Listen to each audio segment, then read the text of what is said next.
ಕಾಶಿ, ಗಯಾ, ಬದ್ರಿ, ಕೇದಾರವೆಂದು ತಿರುಗಾಡಿ ಬಂದವರಲ್ಲ. ಶಾಂತಿ ಷಷ್ಠಿಪೂರ್ತಿ ಎಂದು ತನಗಾಗಿ ಏನೊಂದೂ ಮಾಡಿಸಿಕೊಳ್ಳಲಿಲ್ಲ ನನ್ನ ಅಪ್ಪಯ್ಯ ರಾಮಚಂದ್ರ ಮಾಸ್ತರ್. ಮಕ್ಕಳು, ಊರವರು, ಹಳೆ ವಿದ್ಯಾರ್ಥಿಗಳು 70ರ ಶಾಂತಿ ಮಾಡಿಸಿಕೊಳ್ಳಲು ಒತ್ತಾಯಿಸಿದಾಗ ಆಡಂಬರದ ಜೀವನದಿಂದ ಯಾವತ್ತೂ ದೂರ ಸರಿಯುತ್ತಿದ್ದ ಅಪ್ಪಯ್ಯ ಅಂತೂ ಇಂತೂ 70ರ ಶಾಂತಿ ಮಾಡಿಸಿಕೊಳ್ಳಲು ಒಪ್ಪಿದ್ದರೋ. ಆದರೆ ವಿಧಿಯ ಲೆಕ್ಕಾಚಾರವೇ ಬೇರೆಯಾಗಿತ್ತೋ. 70ರ ಶಾಂತಿಗೆಂದು ಬರಬೇಕಾದವರು ನನ್ನ ಅಮ್ಮ ಶಾಂತಮ್ಮನ ಕ್ರಿಯೆಗೆ ಬಂದರು. 70ರ ಶಾಂತಿಯ ಮೃಷ್ಟಾನ್ನ ಭೋಜನ ಮಾಡಬೇಕಾದವರು ಮುತ್ತೈದೆಯಾಗಿ ಮಡಿದ ಶಾಂತಮ್ಮನಿಗೆ ಧರ್ಮೋದಕದ ತರ್ಪಣ ಬಿಟ್ಟು ಮನೆಯ ಪಕ್ಕದ ಕೆರೆಯಲ್ಲಿ 3 ಮುಳುಗು ಹಾಕಿದರು. ಅಮ್ಮನ 14 ಮುಗಿಯುತ್ತಿದ್ದಂತೆ ಅಪ್ಪಯ್ಯನ ಗುಟ್ಟೊಂದು ಬಯಲಾಯಿತು. ಹೊರಗಿನ ವ್ಯವಹಾರ ಒಂದೂ ಅರಿಯದ ಸದಾ ಮನೆ ಕೆಲಸದಲ್ಲಿ ತೊಡಗಿಕೊಂಡಿರುತ್ತಿದ್ದ ಅಮ್ಮನನ್ನು ಎಲ್ಲರೂ ಅಪ್ಪಯ್ಯನ ನೆರಳೆಂದೇ ಭಾವಿಸಿದ್ದರು. ಆದರೆ ನಮ್ಮೆಲ್ಲರ ಎಣಿಕೆ ತಪ್ಪಾಗಿತ್ತು. ಅಪ್ಪಯ್ಯನೇ ಅಮ್ಮನ ನೆರಳಾಗಿದ್ದರು.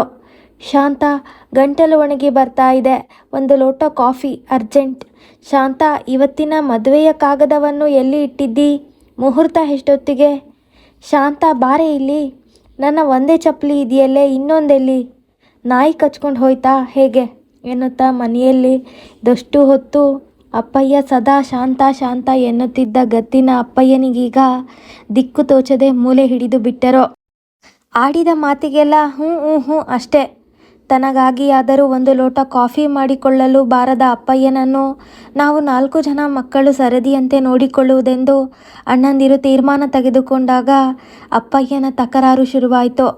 ಲೀಲಾಳ ಮನೆಗೆ ಮಾತ್ರ ನಾನು ಹೋಗಲ್ಲ, ಹೆಣ್ಣು ಮಕ್ಕಳ ಮನೆಗೆ ಹೋಗಿ ಇರುವುದು ಸರಿಯಲ್ಲ ಎಂದು ಒಂದೇ ಹಠ ಹಿಡಿಯತೊಡಗಿದರು. ಅಪ್ಪಯ್ಯ, ನಾನು ನಿಮ್ಮ ಮಗಳಲ್ವಾ, ನಮ್ಮ ಮನೆಗೆ ಯಾಕೆ ನೀವು ಬರಬಾರದು ಎನ್ನುತ್ತಾ ನಾನು ಕಣ್ಣೀರಿಟ್ಟಾಗ, ಮಗಳೇ, ನಿಂಗೆ ಇದೆಲ್ಲ ಅರ್ಥ ಆಗೋಲ್ಲ. ಗೋತ್ರ ಕಡೆದು ಮದುವೆ ಮಾಡಿಕೊಟ್ಟ ಮೇಲೆ ನೀನು ಬೇರೆಯವರ ಮನೆಗೆ ಸೇರಿದವಳು. ಬೇರೆಯವರ ಮನೆಯಲ್ಲಿ ನಿಲ್ಲುವುದು ಎಷ್ಟು ಸರಿ ನೀನೇ ಹೇಳು ಎಂದಾಗ ಸಂಬಂಧಗಳ ಕೊಂಡಿ ಇಷ್ಟು ಬೇಗ ಸಡಿಲವಾಯಿತಲ್ಲ ಅನ್ನಿಸಿತ್ತು. ಅಂದು ಕಡೆಯದಾಗಿ ಅಪ್ಪಯ್ಯನಿಗೆ ಸ್ಟ್ರಾಂಗ್ ಕಾಫಿ ಮಾಡಿಕೊಟ್ಟು ತಿರುಗಿ ನೋಡದೆ ನನ್ನೂರಿನ ಬಸ್ ಹತ್ತಿದ್ದೆ. ಅಮ್ಮನೊಟ್ಟಿಗೆ ಅಪ್ಪಯ್ಯ, ತವರು ಎಲ್ಲವನ್ನೂ ಕಳೆದುಕೊಂಡೆ ಅನ್ನಿಸಿತ್ತು. ನಿಮ್ಮನೆ ಲೀಲಾಗೆ ಅಪ್ಪನ ಹೋಲಿಕೆ ತುಂಬ ಇದೆ. ಲೀಲಾಳನ್ನು ಹಿಂದಿನಿಂದ ನೋಡಿದ್ರೆ ಮಾಸ್ತರನ್ನು ನೋಡಿದ ಹಾಗೆ ಆಗುತ್ತೆ. ನಡೆಯುವುದು ಅದೇ ತರಹ. ಲೀಲಾ ಅಪ್ಪನ ಹಾಗೆ, ಬಣ್ಣ ಸ್ವಲ್ಪ ಕಪ್ಪು. ಅಮ್ಮನ ಬಿಳಿ ಬಣ್ಣ ಬರಲೇ ಇಲ್ಲ ಎನ್ನುತ್ತಾ ಎಲ್ಲರೂ ನನ್ನ ಮತ್ತು ಅಪ್ಪಯ್ಯನಿಗಿರುವ ಹೋಲಿಕೆಯನ್ನು ಗುರುತಿಸುವವರೇ, ಬಾಯಿ ಬಿಟ್ಟು ಹೇಳುವವರೇ. ಸರ್ಕಾರಿ ಹಿರಿಯ ಪ್ರಾಥಮಿಕ ಶಾಲೆಯ ವಿಜ್ಞಾನದ ಅಧ್ಯಾಪಕರಾಗಿದ್ದ ನನ್ನ ಅಪ್ಪನ ಪರಿಚಯ ಊರಿನ ಎಲ್ಲರಿಗೂ ಇದೆ. ಸದಾ ನೀಲ ಹಾಕಿದ ಬಿಳಿ ಪಂಚೆ, ಬಿಳಿ ಶರ್ಟು, ದಪ್ಪ ಫ್ರೇಮಿನ ಕನ್ನಡಕ. ಮಳೆ ಇರಲಿ ಬಿಸಿಲಿರಲಿ ಕೈಯಲ್ಲಿ ಕೊಡೆ ಹಿಡಿದುಕೊಂಡು ಶಾಲೆಗೋ ಪೇಟೆಗೋ ಹೊರಟರೆಂದರೆ ಎಲ್ಲರೂ ನಮಸ್ಕಾರ ಸರ್ ಎನ್ನುವವರೇ. ಚಿಕ್ಕವಳಿದ್ದಾಗ ಅಪ್ಪಯ್ಯನೊಡನೆ ಶಾಲೆಗೆ ಹೋಗುವುದು ನನಗೂ ಗ್ರೇಡಿನ ವಿಷಯವಾಗಿತ್ತು. ಅಪ್ಪಯ್ಯನಿಗೆ ಎಲ್ಲರೂ ನಮಸ್ಕಾರ ಸರ್ ಎಂದಾಗ ಪ್ರತಿ ಸರ್ತಿ ನನ್ನ ಗ್ರೇಡ್ ಹೆಚ್ಚಿದಂತೆ ತೋರುತ್ತಿತ್ತು. ಒಂದು ತರಹದ ಬಿಗುಮಾನ ನನ್ನನ್ನು ಆವರಿಸುತ್ತಿತ್ತು. ಸಣ್ಣ ಗತ್ತಿನಿಂದ ತಲೆ ಎತ್ತಿ ನೆಟ್ಟಗೆ ನಡೆಯುತ್ತಿದ್ದೆ. ಆದರೆ ಅಪ್ಪನೊಟ್ಟಿಗೆ ಹೋಗುವಾಗ ತುಂಬ ಗಂಭೀರದಲ್ಲೇ ನಡೆಯಬೇಕಿತ್ತು.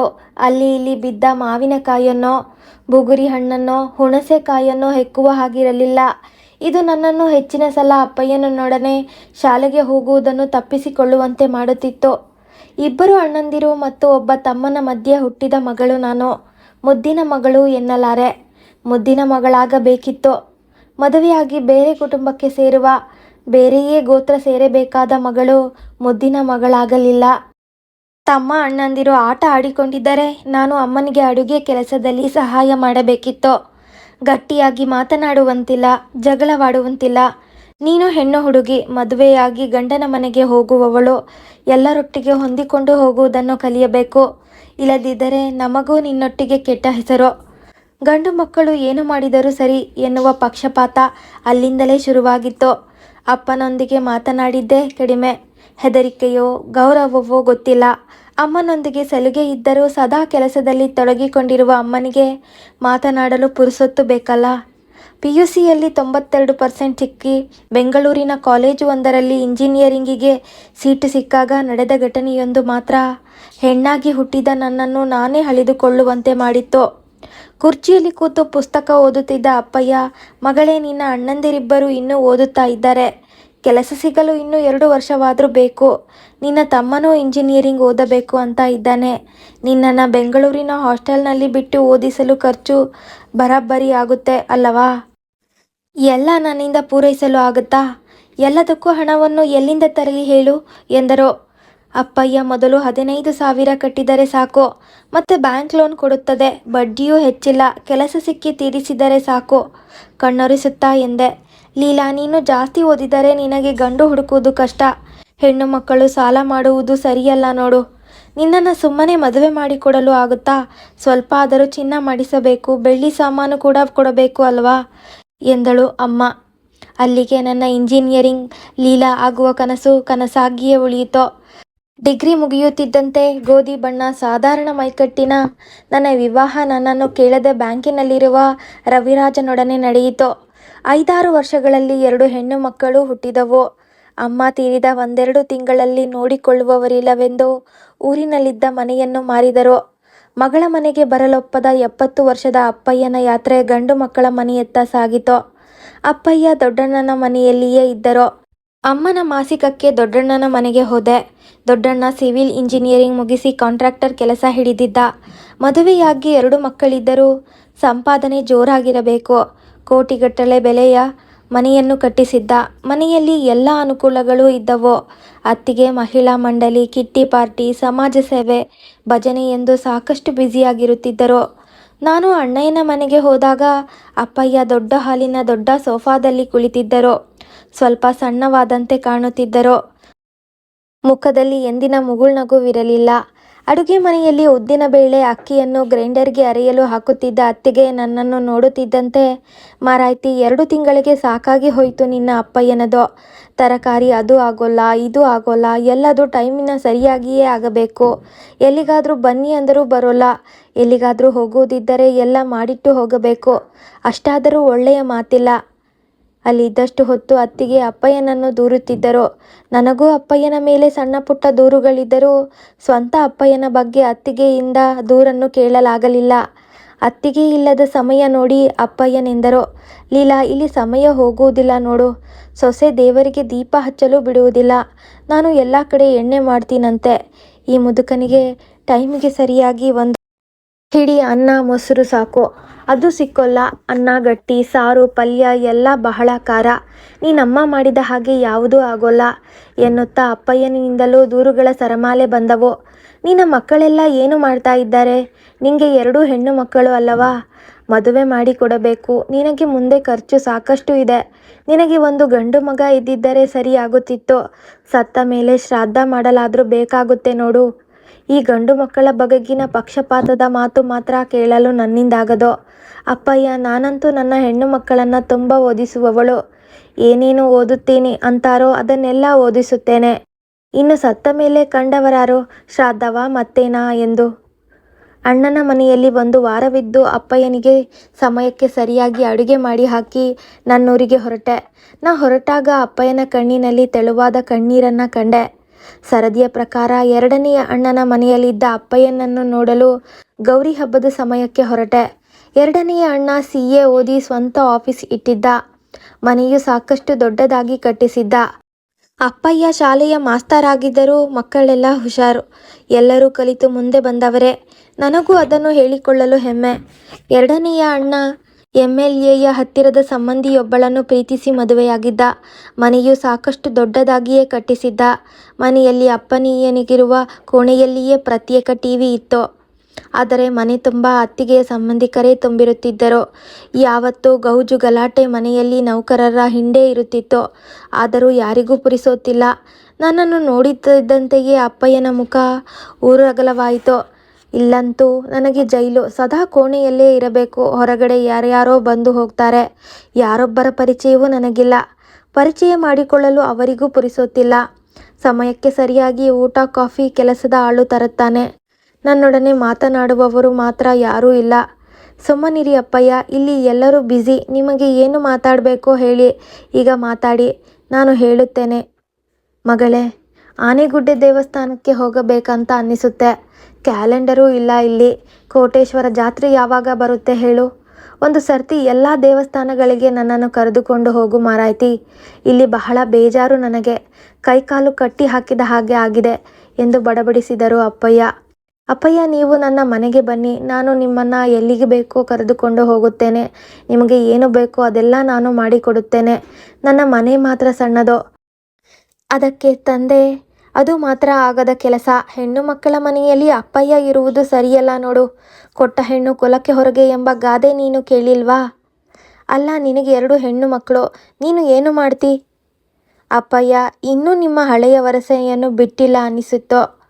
ಅಪ್ಪಯ್ಯ ಹಳೆತು ಹೊಸತೆಂದು ಇನ್ನಿಲ್ಲದ ಮಾತನಾಡಿದರೋ. ನಾನಿದ್ದ ಆ 2 ದಿವಸವೂ ಮತ್ತೆ ಅಪ್ಪಯ್ಯ ಮಗಳು ಕಣ್ಣೀರಿನಿಂದ ಬೀಳ್ಕೊಟ್ಟೆವು. ಮುಂದಿನ 4-5 ತಿಂಗಳು ಸದ್ದಿಲ್ಲದೆ ಕಳೆಯಿತು. ವಾರಕ್ಕೆ 1-2 ಸಲ ಅಪ್ಪಯ್ಯನೊಡನೆ ಫೋನಿನಲ್ಲಿ ಮಾತನಾಡುತ್ತಿದ್ದೆ. ಅಪ್ಪಯ್ಯನಿಗೀಗ ಸಣ್ಣನ ಮನೆಯಿಂದ ತಮ್ಮನ ಮನೆಗೆ ಬಂದರು. ತಮ್ಮ ಇಂಜಿನಿಯರಿಂಗ್ ಓದಿ KEBಯಲ್ಲಿ ಕೆಲಸ ಸೇರಿಕೊಂಡಿದ್ದ. ತಮ್ಮನ ಹೆಂಡತಿ ಕಾಲೇಜಿನಲ್ಲಿ ಲೆಕ್ಚರ್. ಇಬ್ಬರು ಕೆಲಸಕ್ಕೆ ಹೋಗುವವರು, ಪುರುಸೊತ್ತು ಇಲ್ಲದವರು. ತಮ್ಮನ ಮಗುವಿನ್ನೂ ಚಿಕ್ಕದು. ಮಗುವನ್ನು ಡೇ ಕೇರ್ನಲ್ಲಿ ಬಿಟ್ಟು ಕೆಲಸಕ್ಕೆ ಹೋಗುತ್ತಿದ್ದರು. ಕ್ರಿಸ್ಮಸ್ ರಜೆ ಬಂದಾಗ ಮಕ್ಕಳನ್ನು ಕಟ್ಟಿಕೊಂಡು ಅಪ್ಪಯ್ಯನನ್ನು ನೋಡಲು ಹೋಗುವುದೆಂದು ತೀರ್ಮಾನಿಸಿದ್ದೆ. ಅಷ್ಟರಲ್ಲಿ ಒಂದು ದಿನ ತಮ್ಮನಿಂದ ಫೋನ್. ಲೀಲಕ್ಕ, ಅಪ್ಪಯ್ಯ ಈಗ ನರ್ಸಿಂಗ್ ಹೋಮಿನಲ್ಲಿದ್ದಾರೆ. ಊಟ ತಿಂಡಿ ಒಂದೂ ಸರಿಯಾಗಿ ಮಾಡುತ್ತಿರಲಿಲ್ಲ. ಯಾವತ್ತು ನೋಡಿದರೂ ಮಂಕು, ನಿಶಕ್ತಿ. ಡಾಕ್ಟರ್ ಹೇಳುತ್ತಿದ್ದಾರೆ ಇದೆಲ್ಲ ಡಿಪ್ರೆಷನ್ನಿಂದವೇ ಆಗಿದೆಯಂತೆ. ನೀನು ಇಲ್ಲಿಗೆ ಬಂದಿದ್ರೆ ಚೆನ್ನಾಗಿರುತ್ತಿತ್ತು. ನಾವಿಬ್ಬರೂ ಕೆಲಸಕ್ಕೆ ಹೋಗುವವರು ನೋಡು ಎಂದಾಗ ದಡಬಡಿಸಿ ಕೈಗೆ ಸಿಕ್ಕಿದ ಬಟ್ಟೆಯನ್ನು ಬ್ಯಾಗಿಗೆ ತುರುಕಿಕೊಂಡು ಹೊರಟೆ. ನನ್ನ ಒಬ್ಬಳು ಮಗಳು 2ರಲ್ಲಿ, ಇನ್ನೊಬ್ಬಳು 5ನೇ ಕ್ಲಾಸಿನಲ್ಲಿ ಕಲಿಯುತ್ತಿದ್ದರು. ನನ್ನ ಗಂಡನಿಗೆ ನಾನು ಏನು ಮಾಡಿದರೂ ತಕರಾರಿಲ್ಲ. ತಮ್ಮನ ಊರಿಗೆ ಬಂದವಳು ನೇರವಾಗಿ ನರ್ಸಿಂಗ್ ಹೋಮ್ಗೆ ಹೋದೆ. ಅಪ್ಪಯ್ಯ ನನ್ನನ್ನು ನೋಡುತ್ತಿದ್ದಂತೆ ದಿಂಬಿಗೆ ಒರಗಿ ಕುಳಿತುಕೊಳ್ಳಲು ಪ್ರಯತ್ನಿಸಿದರು. ಮೂಸಂಬಿ ಜ್ಯೂಸ್ ತೆಗೆದು ಕುಡಿಸಿದೆ. ಅಪ್ಪಯ್ಯ ಸ್ವಲ್ಪ ಚಿಗುರಿದರೆನ್ನಬಹುದು. ಅಷ್ಟರಲ್ಲಿ ಡ್ಯೂಟಿ ಮೇಲೆ ಬಂದ ಡಾಕ್ಟರ್, ಮಗಳ ನಿಮ್ಮ ಹಾಗೆ ಇದ್ದಾಳೆ. ಇಬ್ಬರು ತಲೆಯಾಡಿಸಿದೆವು. ಲೀಲಾ, ನನಗೆ ಮಕ್ಕಳ ಮನೆ ಸರಿ ಹೋಗಲ್ಲ. ನಾನು ಊರಿಗೆ ವಾಪಸ್ಸು ಹೋಗುತ್ತೇನೆ ಎನ್ನುತ್ತಾ ಅಳತೊಡಗಿದರು. ಅಪ್ಪಯ್ಯ, ನೀವು ಫಸ್ಟ್ ಹುಷಾರಾಗಿ, ಮತ್ತೆ ನೋಡುವ ಎನ್ನುತ್ತಾ ಸಮಾಧಾನ ಮಾಡಿ ಮಲಗಿಸಿದೆ. ಅಪ್ಪಯ್ಯನನ್ನು ಡಾಕ್ಟರ್ 1 ವಾರ ನರ್ಸಿಂಗ್ ಹೋಮಿನಲ್ಲಿಟ್ಟುಕೊಂಡು ಎಲ್ಲ ಚೆಕಪ್ ಮಾಡಿ ಮನೆಗೆ ಕಳಿಸಲು ತೀರ್ಮಾನಿಸಿದರು.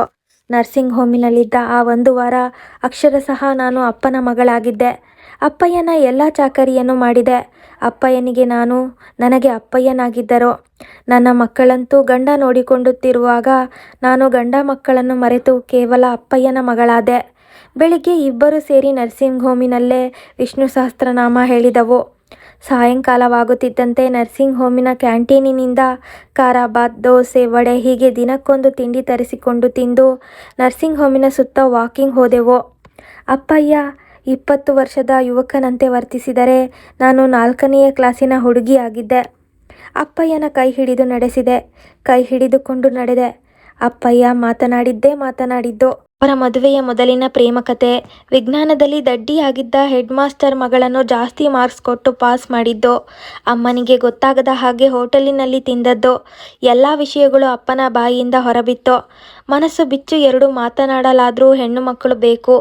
ಅಪ್ಪಯ್ಯ ಎಂದಾಗ, ಅಬ್ಬಾ, ಚಿತ್ರದುರ್ಗದ ಕಲ್ಲಿನ ಕೋಟೆಯಂತಿದ್ದ ಅಪ್ಪಯ್ಯ ಮಗಳಿಗಾಗಿ ಕೋಟೆಯ ಬಾಗಿಲನ್ನು ಕೊನೆಗೂ ತೆರೆದರು ಅನ್ನಿಸಿತ್ತು. ಸಾಯಂಕಾಲ ಅಪ್ಪಯ್ಯನ ರಿಪೋರ್ಟ್ ತಂದ ಡ್ಯೂಟಿ ಡಾಕ್ಟರ್, ಮಾಸ್ಟರೇ, ನಿಮ್ಮ ರಿಪೋರ್ಟ್ ಎಲ್ಲ ಬಂದಿದೆ. ನಿಮಗೆ ಯಾವ ಕಾಯಿಲೆಯೂ ಇಲ್ಲ, ಮನೋರೋಗ. ಅದು ಬಿಟ್ಟರೆ ಸ್ವಲ್ಪ BP ಇದೆ. ನಾಳೆ ಡಿಸ್ಚಾರ್ಜ್ ಆಗಿ ಮನೆಗೆ ಹೋಗಬಹುದು. ನನ್ನತ್ತ ನೋಡಿ, ಇವರನ್ನು ಆದಷ್ಟು ಒಬ್ಬರೇ ಇರಲು ಬಿಡಬೇಡಿ.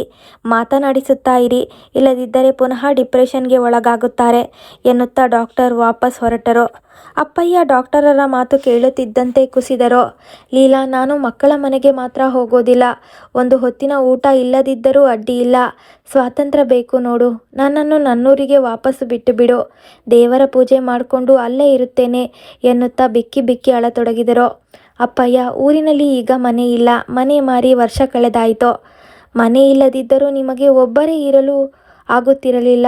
ಒಂದು ಲೋಟ ಕಾಫಿ ಮಾಡಿಕೊಳ್ಳಲು ಗೊತ್ತಿಲ್ಲ ನಿಮಗೆ. ಅಪ್ಪಯ್ಯ, ಒಂದು ಕೆಲಸ ಮಾಡೋಣ. ನೀವು ನಮ್ಮ ಮನೆಗೆ ಬನ್ನಿ. ಸ್ವಲ್ಪ ದಿನ ಇದ್ದು ನೋಡಿ. ನಮ್ಮ ಮನೆ ಸಣ್ಣದು, ಬಾಡಿಗೆ ಮನೆ. ಆದರೆ ನನ್ನ ಗಂಡ ಒಳ್ಳೆಯವರು. ಅಪ್ಪಯ್ಯ, ನಿಮಗೆ ಏನು ಮಾಡಬೇಕು ಅಂತ ಅನ್ನಿಸುತ್ತೋ ಅದನ್ನೆಲ್ಲ ಮಾಡಿ. ಯಾವುದಕ್ಕೂ ನಾನಾಗಲಿ ನನ್ನ ಗಂಡನಾಗಲಿ ಅಡ್ಡ ಬರೋಲ್ಲ. ಎಂದು ಬಹಳ ಪುಸಲಾಯಿಸಿದೆ. ಹಲವು ಆಮಿಷಗಳನ್ನು ತೋರಿಸಿದೆ. ಅಪ್ಪಯ್ಯ ಏನೂ ಹೇಳಲು ತೋರದೆ, ಕಡೆಗೂ ನಿನ್ನ ಮನೆಗೆ ಹೋಗಬೇಕಾಗಿ ಬಂತಾ? ಇನ್ನೇನು ಮಾಡುವುದು ಹೇಳು? ನಿನ್ನಮ್ಮ ಶಾಂತಾಳಿಗೆ ಒಬ್ಬಳೇ ತಿರುಗಾಡಿ ಗೊತ್ತಿಲ್ಲ. ಈಗ ಯಾಕೆ ಒಬ್ಬಳೇ ನನ್ನನ್ನು ಬಿಟ್ಟು ಮುಂದೆ ಹೋಗಿ ಬಿಟ್ಟಳು? ಬಡಬಡಾಯಿಸತೊಡಗಿದರು. ರಾತ್ರಿ ಅಪ್ಪಯ್ಯ ಮಗಳಿಬ್ಬರೂ ನಿದ್ದೆ ಮಾಡಲಿಲ್ಲ. ಇಬ್ಬರಿಗೂ ಅವರವರದ್ದೇ ಆಲೋಚನೆಗಳು. ಬೆಳಗ್ಗೆ ನರ್ಸಿಂಗ್ ಹೋಮ್ನ ಬಿಲ್ಲನ್ನು ಚುಕ್ತಾ ಮಾಡುತ್ತಿದ್ದಂತೆ ತಮ್ಮ ಹರಿ ಕಾರ್ ತೆಗೆದುಕೊಂಡು ಬಂದ. ಹರಿ, ಅಪ್ಪಯ್ಯ ನನ್ನ ಜೊತೆ ಬರಲು ಒಪ್ಪಿದ್ದಾರೆ. ನೋಡೋಣ ಏನು ಆಗುತ್ತೆ ಅಂತ. ತಮ್ಮನೇನೋ ಹ್ಞೂ ಎಂದ. ಅಪ್ಪಯ್ಯ ಮಾತ್ರ ಏನೂ ಮಾತನಾಡದೆ ಗಂಭೀರವಾಗಿದ್ದರು.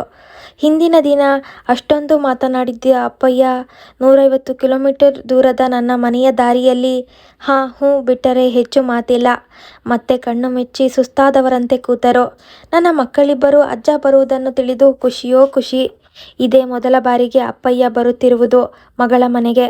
ಕಾರು ಮನೆಯ ಹತ್ತಿರ ಬರುತ್ತಿದ್ದಂತೆ ಗಾಳಿ ಮಳೆ ಏಕೋ ಶುರುವಾಯಿತು. ಕಾರು ಮನೆಯ ಮುಂದೆ ನಿಲ್ಲುತ್ತಿದ್ದಂತೆ ದೊಡ್ಡ ಮಗಳು ಓಡಿ ಬಂದು ಕೊಡೆ ಬಿಡಿಸಿ ಕಾರ ಬಾಗಿಲ ತೆರೆಗೆದು ಅಜ್ಜನನ್ನು ಕೊಡೆಯಲ್ಲೇ ಬನ್ನಿ ಎನ್ನುತ್ತಾ ಅಜ್ಜನನ್ನು ಅಲುಗಿಸಿದರೆ ಅಜ್ಜ ಕಣ್ಣು ತೆರೆಯಲಿಲ್ಲ. ಅಪ್ಪಯ್ಯ, ನಾನು ಲೀಲಾ, ನಿಮ್ಮ ಮಗಳು. ಮನೆ ಬಂತು, ಇಳಿಯಿರಿ, ಹಠ ಮಾಡಬೇಡಿ. ಕಿವಿಯಲ್ಲಿ ಉಸಿರಿದೆ. ಆಗ ಮೆಲ್ಲಗೆ ಕಣ್ಣು ತೆರೆದ ರಾಮಚಂದ್ರ ಮಾಸ್ತರ್ ಹೂ ನಗೆ ನಕ್ಕರು. ಹೆಣ್ಮಕ್ಳಿಗೆ ತಂದೆ ಮೇಲೆ ಪ್ರೀತಿ ಜಾಸ್ತಿ ಅಂತಾರೆ. ಅದು ಎಷ್ಟು ನಿಜ ಅಲ್ವಾ? ಈ ತಂದೆ ಮಗಳ ಬಾಂಧವ್ಯ ಕಂಡು ನನ್ನ ಕಣ್ಣಲ್ಲೇ ನೀರು ಬಂದಂತಾಯಿತು. ಈ ಕತೆ ನಿಮಗೆ ಹೇಗನ್ನಿಸ್ತು ಅನ್ನೋದನ್ನು ಕಮೆಂಟ್ನಲ್ಲಿ ತಿಳಿಸಿ. ಹಾಗೆ ಕತೆ ಇಷ್ಟವಾಗಿದ್ದರೆ ಲೈಕ್ ಕೊಡೋದನ್ನು ಮಾತ್ರ ಮರಿಬೇಡಿ. ಈ ಕಥೆಯನ್ನು ಪೂರ್ತಿ ಕೇಳಿದ್ದಕ್ಕಾಗಿ ಧನ್ಯವಾದಗಳು.